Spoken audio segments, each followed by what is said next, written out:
What's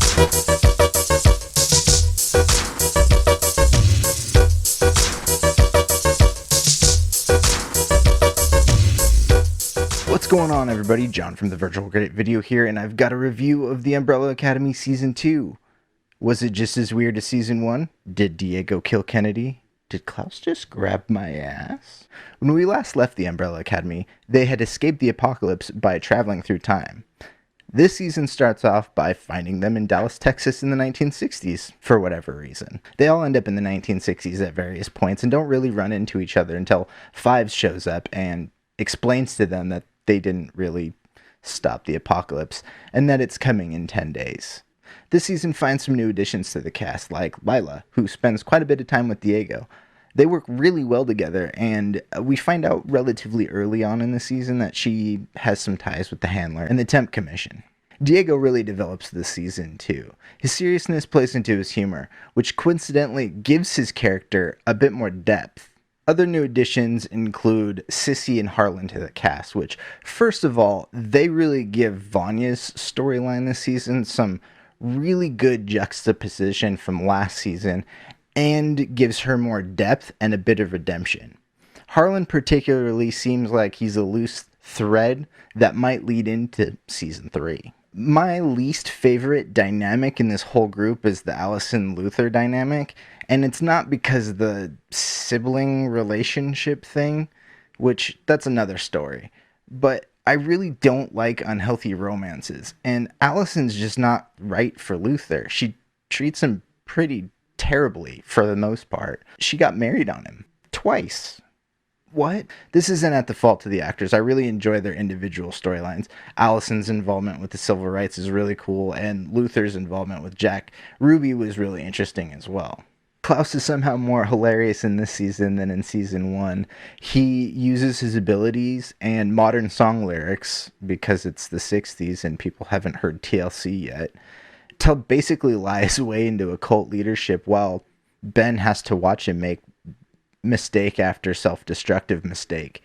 We definitely get more Ben this season too. He acts as a little bit more than just a kind of a Klaus sidekick, if you will. He has some really funny moments, some really emotional moments, and I get the feeling there's gonna be more of him in Season 3. Fives is definitely the head of this whole mission, and we see him work pretty hard to get his family on the same page, which isn't easy at all.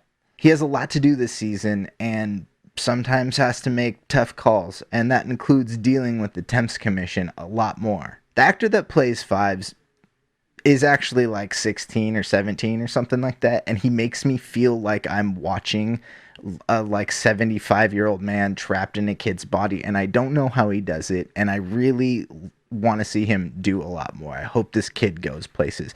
But if I have one disappointment about Five, is that this season we don't get to see more emotional development with him and his mannequin. That's just disappointing. Each actor brings something new to their character this season. Both Five and Diego have, I think, more humorous moments that are also in line with their character that both work out really well for them. Vanya shows an emotional maturity and a control over her powers she didn't have in Season 1. Ben and Klaus have development and closure in their relationship, and they also develop some new abilities together, which are kind of interesting too.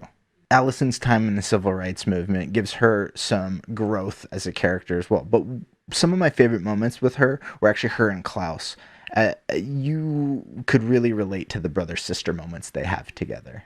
Luther has a bit of a redemption arc for me this season. He shows a little bit of maturity as a leader who's made mistakes, and I really enjoyed that one. The use of time travel in this season was also used pretty well.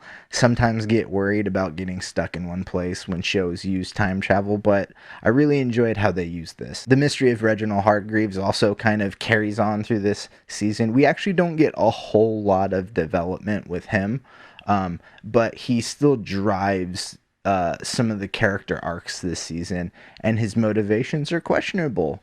And if we don't hear more about him in Season 3, I think it's time to burn this whole place down.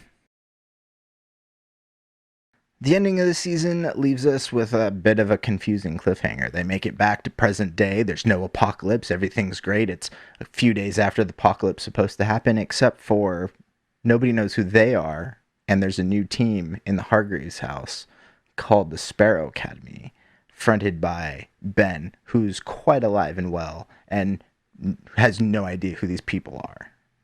Will the Sparrow Academy be friend or foe? Will Harlan pop up in the future? And will he be a friend? Or will he be a foe? I don't know, but we gotta wait till season 3, which will probably come out in like 5 years because of this stupid pandemic. Have you guys checked out The Umbrella Academy season 2 on Netflix? What did you think about it? Go ahead and let me know in the comments below. Don't forget to like and share this video, subscribe to the channel, and also if you want to help support me and what I do here, go on to Society 6 and look for Wild Dinosaur Art, and you'll find these kinds of designs. There's all kinds of stuff there you can go ahead and purchase, and it really helps support me do this, so it'd be a great help. For the Virtual Crate, I'm John.